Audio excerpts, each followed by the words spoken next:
Rekam dulu.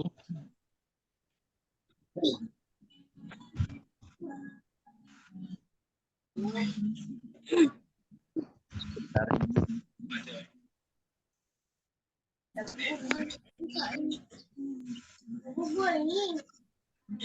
Ini yang anaknya masih bersuara ini di mute ya. Oke. Bismillahirrahmanirrahim. Assalamualaikum warahmatullahi wabarakatuh. Alhamdulillah wa syukurillah. La haula wala quwwata illa billah. Allahumma sholli ala sayyidina Muhammad wa ala ali sayyidina Muhammad. Ya alim, ya awal, ya akhir, ya hanan, ya manan, ya salam, ya arhamar rahimin.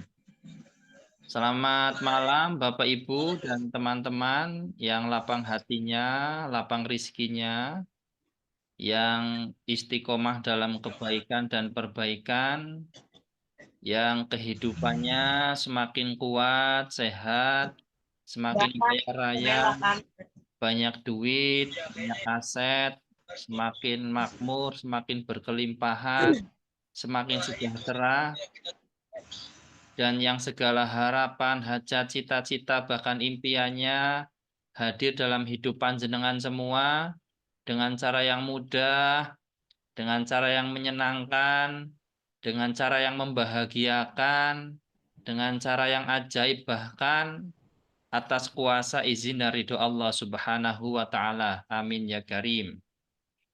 Bapak Ibu, tanpa bermaksud mengurui atau mengajari atau keminter, tidak. Ya, hanya sekedar berbagi saja. Jika ada yang baik silakan diambil. Jika tidak ada yuk abaikan saja. Jika kemudian panjenengan langsung mendapati sesuatu yang cocok dengan kondisi panjenengan, bisa langsung dipraktekkan. Bisa langsung diamalkan secara istiqomah, ya, manjada wajada, bukan dicoba-coba. Karena kalau kalimat yang keluar adalah aku coba dulu, maka kemudian juga hasilnya coba-coba, ya. Jadi spiritnya itu harus dari awal itu harus sungguh-sungguh, manjada wajada. Baik Bapak Ibu, malam ini singkat padat jelas nggih, sesuai dengan kesepakatan. Ya, biasanya saya beri 3 sampai 4 pilihan.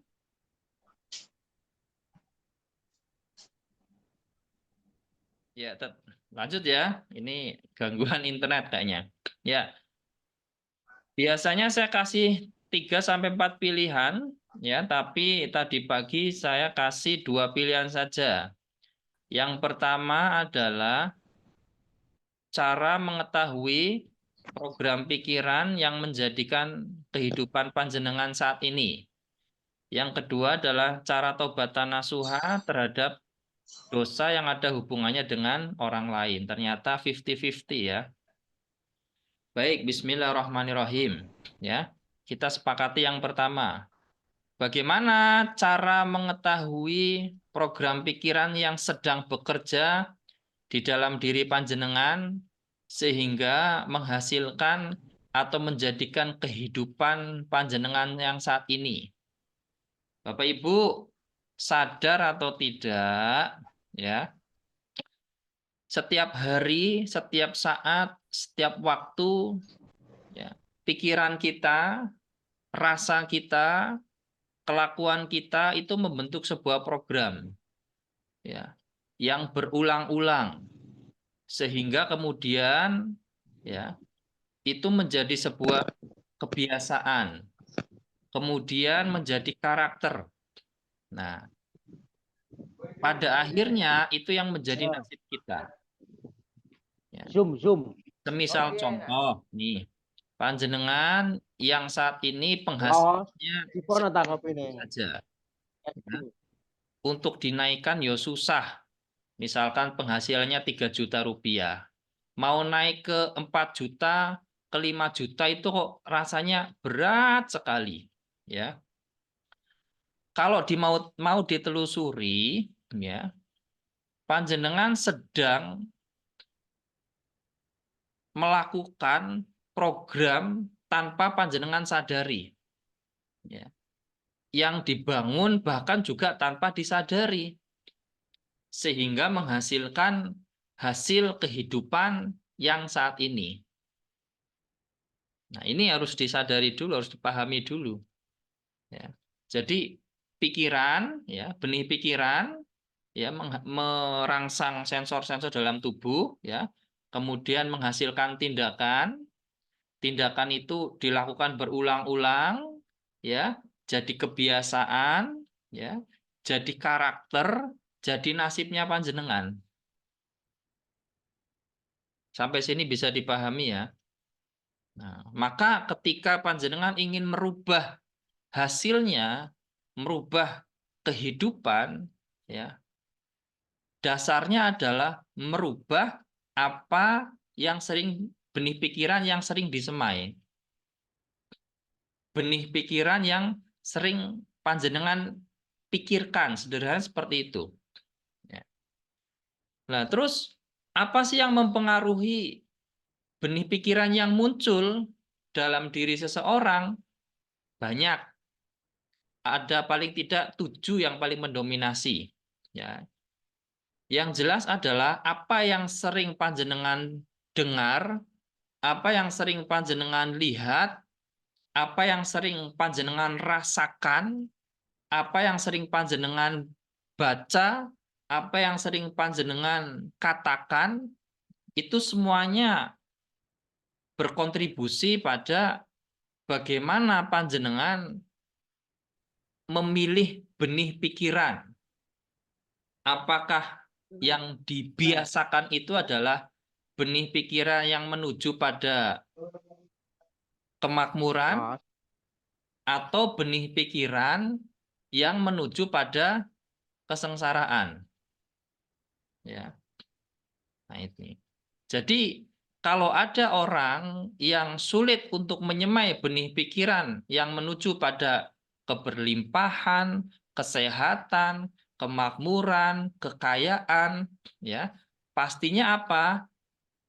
Indranya, yo matanya, yo telinganya, ya, itu pasti lebih sering, lebih banyak, ya, perulangannya lebih dominan pada hal-hal yang negatif itu tadi. Seperti misalkan nonton sinetron, ya, menggibah orang, ya.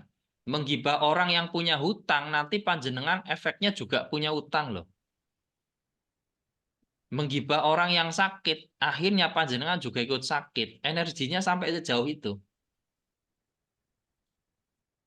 Sampai sini bisa dipahami ya, Bapak Ibu? Nah, jadi mari kita berlatih. Untuk apa? Kalau umur-umur kayak kita ini, Bapak Ibu, saya sering katakan harus dipaksa untuk memulai sesuatu yang baru.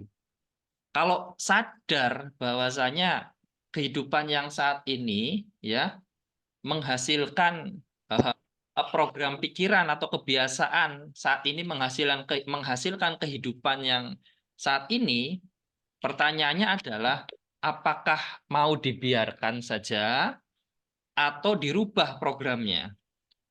Program ubah. Oke.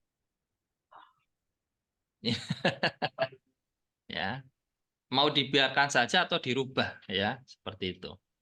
Sebentar, ini siapa yang teriak nih?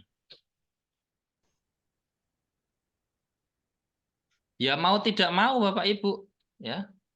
Kalau yang sudah parah, ya, ini kan sering kadang Ustadz, aku kok sampai gemetar, ketakutan didatengin kolektor, didatengin penagih sampai gemeter, berarti itu udah parah ya. Udah programnya itu udah parah. Kalau dalam keilmuan zaman sekarang membutuhkan yang namanya hipnosis ya. Ya, diterapi lah seperti itu, ya. Namun sebenarnya kalau kita meruntut-runtut sejarah keilmuan Islam, Bapak Ibu, Ilmu-ilmu itu sudah ada sejak zaman dulu. Nggak usah aneh-aneh lah. Ya, kalau kiai kami sering bilang, wis ilmu wis gak usah aneh-aneh supaya pikiranmu seger, ya, pikiranmu positif, rasamu positif, coba muhasabai wudunya. Jangan-jangan wudunya belum benar. Kalau masih suka ngegibah orang, jangan-jangan pas kumur-kumur asal kumur-kumur tok. Karena kalau seharusnya kalau wudunya benar, yo mulutnya ini terjaga. Ya, ngomongnya yang enak-enak. Lihat uang, orang punya uang, tetangga dapat arisan, tetangga dapat mobil, tetangga makin sugih, ya reaksinya itu bagus. Oh, alhamdulillah. Ya. Nanti ketularan Bapak Ibu, karena kita sedang bicara tentang energi, tentang program pikiran. Maka reaksi kita atas sebuah kejadian itu lebih lebih penting dari kejadian itu sendiri. Nah, maka sering saya sederhanakan begini Bapak Ibu. Semisal contoh nih, panjenengan punya penghasilan 3 juta. Ya. Panjenengan ingin penghasilan 2 kali lipat 6 juta atau 9 juta ya. 2 sampai 5 kali lipat. Ojo-ojo langsung tinggi, 10 kali lipat berarti 30 juta. Ya, nanti penolakannya pasti ada. Semisal contoh dari 3 juta, panjenengan pengen dinaikkan ke 6 juta. Carilah 5 orang saja, 5 orang temannya panjenengan yang punya penghasilan 6 juta. Panjenengan bersahabat dengan mereka. Ya, pasti panjenengan akan menemukan 3 hal yang berbeda. Pertama, cara berpikir mereka. Kedua, tindakan mereka. Ketiga, cara mereka merespon sebuah kejadian. Cara mereka merespon peluang. Pasti beda. Bahkan nanti akan muncul seperti gap rasa tidak nyaman ketika panjenengan bergaul dengan orang yang penghasilannya 2 kali lipat lebih gede dari panjenengan itu nanti mulai dari cara berpikir, cara bersikap, dan cara merespon sebuah tindakan itu nanti akan pelan-pelan akan mengikuti loh. Ya. Akan berubah. Karena programnya panjenengan berbeda dengan program orang yang program pikiran yang bekerja pada orang yang punya penghasilan 3 juta, ya, itu berbeda dengan program pikiran orang yang punya penghasilan output 6 juta. Ya. Begitu seterusnya. Maka ketika misalkan ada orang ini bekerja sebagai seorang karyawan, ya sudah setahun 2 tahun lah, 3 tahun seperti itu, sudah cukup lama lah. Nah, kemudian dia mau belajar bisnis, ya, belajar usaha. Ya. Pasti masalahnya itu sederhana yang jadi pertanyaan. Nggak punya modal lah, nggak punya skill, nggak punya keahlian lah, nggak punya waktu lah, nggak bisa lah. Nah, ketika dia sadar mau merubah ya, program ini, ya, dia belajar kepada atau berteman dengan orang yang penghasilannya lebih gede dari dia 2 atau 3 kali lipat, ya, nanti lama-lama dia akan ngikut. Karena apa? Lingkungan itu mempengaruhi penghasilan. Lingkungan itu, ya, sahabat itu sangat mempengaruhi output, mulai dari cara berpikir, cara bertindak, cara merespon, dan juga penghasilan. Contoh sederhana lagi supaya bisa lebih dipahami. Kalau dari awalnya, ya, misalkan dia itu seorang tukang laden, kalau di bangunan ya ada peladen. Peladen ini gaul sama tukang nata bata, tukangnya. Nanti lama-lama kan bisa. Penghasilannya tukang laden, tukang campur sama tukang nata bata kan beda, ya. Kemudian gaul lagi sama mandornya, lama-lama ya jadi cara berpikir, cara bertindaknya, cara meresponnya seperti mandor. Sederhananya gitu ya Bapak Ibu ya. Nah, sekarang pertanyaan saya begini. Untuk panjenengan silakan di chat ya, di kolom chat. Apa 3 hal saja yang sering panjenengan lakukan ya, setiap hari. Yang pasti panjangan lakukan setiap hari. 3 sampai 5 hal aja. Coba di kolom chat. Yang kalau panjenengan tidak melakukan itu, ya, rasanya hidup itu kurang gitu. Ada yang kurang dalam hidup. Kalau dalam sesi kelas, saya minta cepat ya, tanpa berpikir, tulislah atau sebutkan 3 hal yang setiap hari panjenengan lakukan. Bahkan ketika sedih, ketika bahagia, ketika capek maupun tidak capek ya, segar pasti melakukan hal itu. Bisa ditulis di kolom chat, Bapak Ibu. Monggo. Maka nanti, oh iya, Bapak Ibu yang mau ikut program pesantren online 21 hari, ya, 21 hari menjadi magnet uang, magnet rezeki, itu materinya 99% saya kata materi praktis ya, aplikatif dan relevan. Itu lebih banyak tentang bagaimana memprogram pikiran bawah sadar. Agar apa? Agar kongruen dengan apa? Dengan apa yang jadi harapan, apa yang jadi hajat. Asep Hamdani, ketika sholat duha, witir, istighfar, olah nafas. Wah, ini Kang Asep ini memang eh, dalam tanda kutip ya, saya curiga dengan nuansa rokoknya ini. Karena rata-rata sih kalau orang rokok yang mereka juga secara spiritual juga bertumbuh ya, mereka dalam rokoknya itu ada kekuatan spiritual ya. Gelombang alfa tetanya bermain pada saat nafas. Jadi ada loh teman saya, sahabat saya, ya ya saya katakan ya guru saya juga lah. Dalam ngerokoknya dia menciptakan kehidupannya. Karena dalam ngerokoknya dia, nafasnya, orang kalau nafasnya enak, nafasnya dalam, ya, itu gelombang otaknya alfa theta. Ya. Saya katakan begini, jangan-jangan jenengan ketika ngerokok, setiap satu hembusan itu satu zikir, dan tidak ada kemelekatan dalam zikir itu, ada permohonan yang sangat yakin, sangat besar, tapi langsung dilepas saat itu juga, sehingga tidak melekat. Dan itu menjadikan panjenengan orang yang ajaib. Misal, mungkin nih Kang Asep rokok, ya sambil zikir, ya Hanan, ya Manan, ya saat itu juga mikirkan uang 1 juta, gelombang otak alfa theta, ya pengen 1 juta, tapi tidak melekat dalam 1 jutanya, karepmu ya Gusti Allah, karena engkau dalangnya, aku wayangnya. Ternyata Kang Asep menciptakan ya agar tiap hari dapat uang 1 juta dalam nuansa rokoknya itu, meditasi rokok.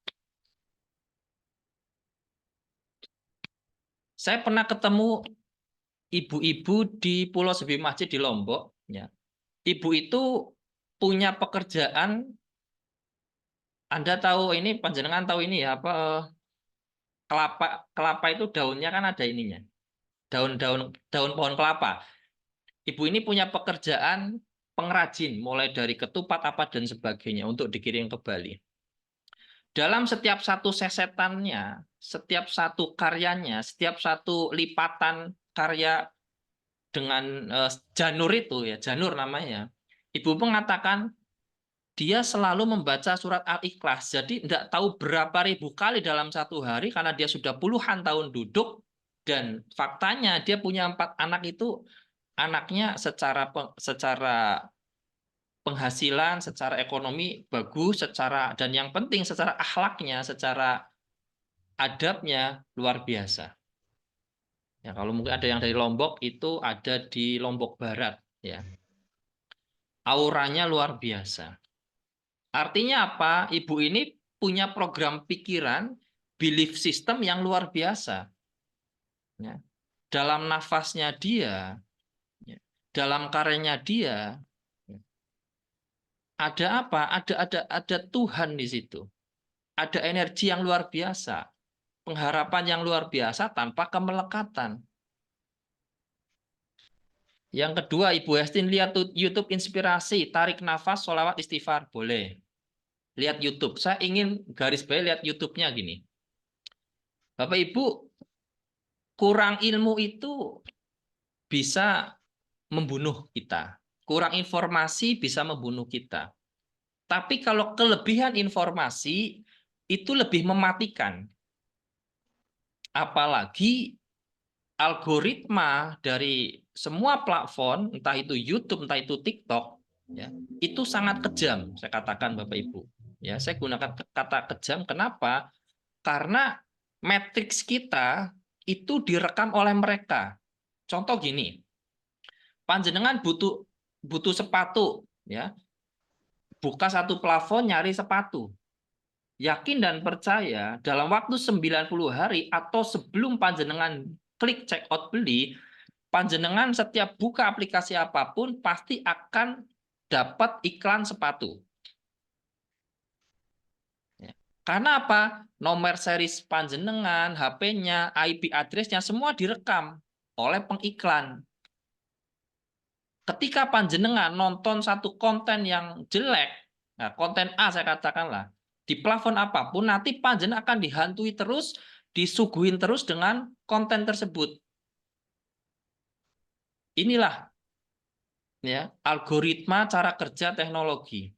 Nah, kemudian apa? Terjadi perulangan. Panjenengan lihat misalkan perselingkuhan, lihat perselingkuhan, lihat perselingkuhan, nanti disodorin konten perselingkuhan.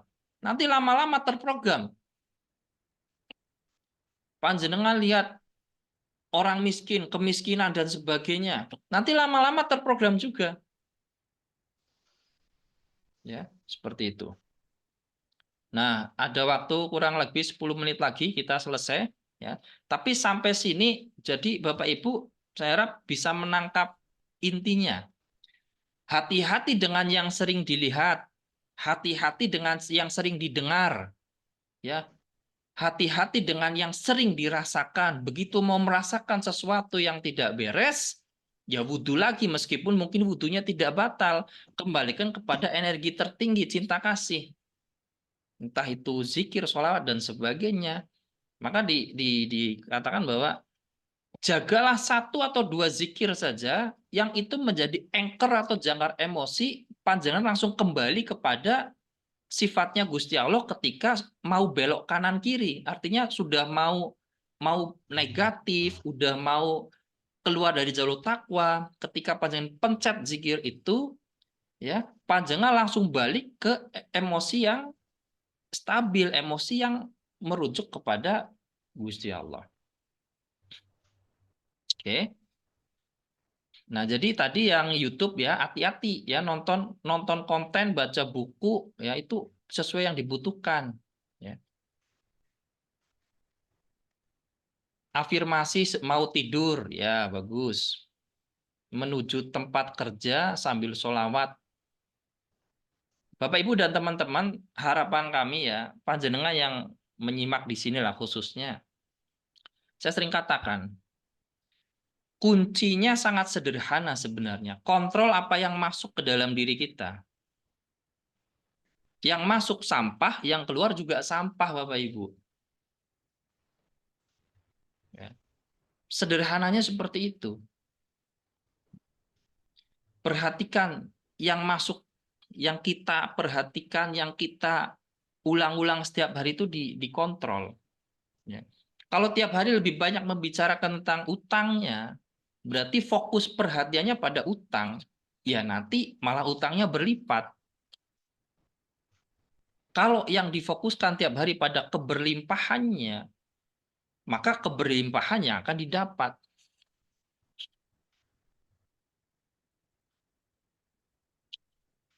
Ingin selalu bersih-bersih masjid, rasanya nyaman kalau sudah bersihin masjid. Alhamdulillah. Kalau habis sholat subuh lupa sedekah, ya jangan lupa. Pakai alarm diingatkan ya. Jadi awalnya terpaksa, lama-lama jadi biasa. Awalnya kita yang membentuk kebiasaan, sampai akhirnya kebiasaan lah yang membentuk kita. Kalau sekarang buka HP paling lihat grup Ustadz. Oke, alhamdulillah. Lebih tenang kalau mau tidur pun takutannya. Oke, Kang Asep. Oh, bisa aja ini. Ini Kang Asep ini saya perhatikan juga punya tanpa disadari mungkin punya meditasi sendiri ya. Sholat itu sebenarnya meditasi loh Bapak Ibu dan teman-teman. Ada orang yang meditasinya artinya rasa syukurnya itu naik tinggi ya ketika dia sedang mancing, ketika sedang mohon maaf sedang beol ya. Ada orang yang pernah nggak panjenengan mendapati sesuatu ide yang cemerlang ketika buang air besar ya. Mencari benda ketemunya pas buang air besar atau mencari benda yang ketika sadar dicari tidak ketemu pas takbiratul ihram Allahu Akbar, oh iya ada di atas lemari. Nah itu temukan momen-momen itu Bapak Ibu karena apa sangat sangat short. Maka ketika panjenengan kalau istilah orang Jawa ngebatin ya loh tadi aku mikir pengen makan mendoan lah kok anaknya datang bawa mendoan itu bukan kebetulan dikaji secara ilmiah ya secara ilmu kuantum fisika ya kuantum modern fisika modern ya itu bisa ditelaah bisa diulangi ngebatin saat ngerokok Kang Asep. Wih, enak yo ada makan bakso hujan-hujan gini. Bisa loh tiba-tiba datang temennya bawa bakso. Kang Asep makan bakso ini gitu kan. Itu dititeni hal-hal seperti itu. Ya, mungkin Kang Asep ketika bercanda, nanti ada uang, ada orang datang bawa anggur ke sini, bawa ini bakso, bawa makanan, bawa apa, itu bisa terjadi. Ya. Pak Miyadi misalkan nanti ntar lagi pasti ada orang nawari proyek dapat proyek 1 miliar gitu. Jadi ngomong yang baik-baik ya. Ngomong ya pikirkan, rasakan dan ucapkan sesuatu yang pengin panjenengan hadirkan dalam kehidupan panjenengan pada saat panjenengan kalau bahasa guru kami pada saat merasa bahagia puncak. Lagi beol Bapak Ibu, orang nggak bisa beol itu harus operasi loh. Beol itu disyukuri. Beol harus syukuri. Yang punya hobi mancing lanjutkan yang penting dalam mancingnya itu adalah panjang ingat sama Gusti Allah. Kalau bahasa Jawa manunggaling Gusti Allah itu loh. Manunggal sama Gusti Allah. Pak Miyadi lagi ngecor. Setiap satu tumpukan bata, satu takbir, satu solawat, satu tasbih kan luar biasa. Kang Asep setiap satu sedotan rokok, satu istighfar. Satu istighfar, satu zikir, ya satu harapan. Gelombang alfa theta itu secara ilmiah memang begitu. Pak Gunawan ya setiap melakukan pekerjaan apalagi bersih-bersih lagunya lagi nyapu ngebatin, wih enak ini kalau punya rumah di residen A, ucapin aja batin aja siapa tahu saat itu memang dalam kondisi gelombang alfa theta antara itu dan saat itu ternyata titik kedekatannya. Maka kemudian mohon maaf nih ya ada orang yang sholatnya mungkin cepat. Tapi cepatnya dia tanpa menggugurkan rukunnya, syarat-syarat sahnya sholat, it's okay lah. Mungkin memang versinya dia kedekatannya sama Tuhan adalah dalam kecepatannya itu. Dan pada saat itu dia ngebatin dengan harapan-harapannya dia tanpa kemelekatan. Nah ini yang nanti juga kita pelajari di pesantren online 21 hari.